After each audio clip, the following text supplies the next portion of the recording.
हाम्रो एउटा एकदम इन्ट्रेस्टिङ बानी छ, स्पेसली हामी जस्तो 20s र 30s को मान्छेहरूको।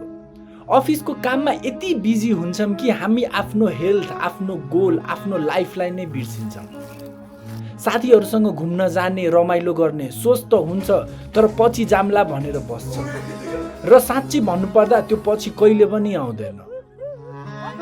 मलाई चाहिँ के लाग्छ भन्दाखेरि एटलिस्ट महिनामा एकचोटि नभए 2 महिनामा एकचोटि आफ्नो डेली रुटिनबाट ब्रेक लिएर 1-2 दिनको लागि भयो नि कतै बाहिर निस्किनुपर्छ। तपाईँ काठमाडौँमा बस्नुहुन्छ भने बाहिर कतै जाने, नगरकोट, कुलेखानीतिर जाने, साथीहरूसँग क्याम्पिङ गर्ने, नाच्ने, गाउने, रमाइलो गर्ने।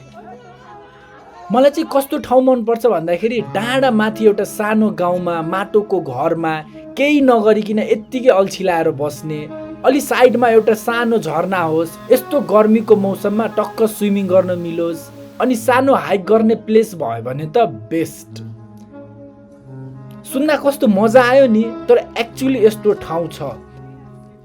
काठमाडौँबाट 2.5-3 घन्टामा पुग्न सकिने बाटो पनि एकदम राम्रो। कुलेखानी ड्यामबाट अलिकति माथि हेटोरा जाने बाटोमा भीमफेदी भन्ने ठाउँ छ, त्यहाँबाट 3 किलोमिटर भित्र सुपिङ जर्ज क्याम्प भन्ने फार्म हाउस छ। त्यहाँ तपाईँले यो सबै कुराहरू एक्सपिरियन्स गर्न सक्नुहुन्छ। र अनेस्टली भन्नुपर्दा फर्स्ट टाइम हेर्दा मेरो रियाक्सन यस्तो थियो।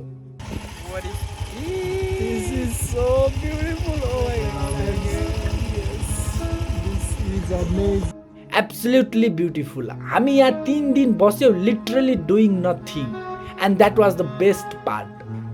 पुरानो गाउँको घरलाई रिनोभेट गरेर बनाएको एकदम पिसफुल अथेन्टिक ठाउँ, अनि खाना सबै फ्रेस, डाइरेक्ट बारीबाट टिपेर बनाइएको तरकारी, अनि हस्पिटालिटी त झन् टप नच। अलि तल हाइक गरेर गयो भने यस्तो राम्रो गुफा पुगिन्छ, अनि महादेवको मन्दिर,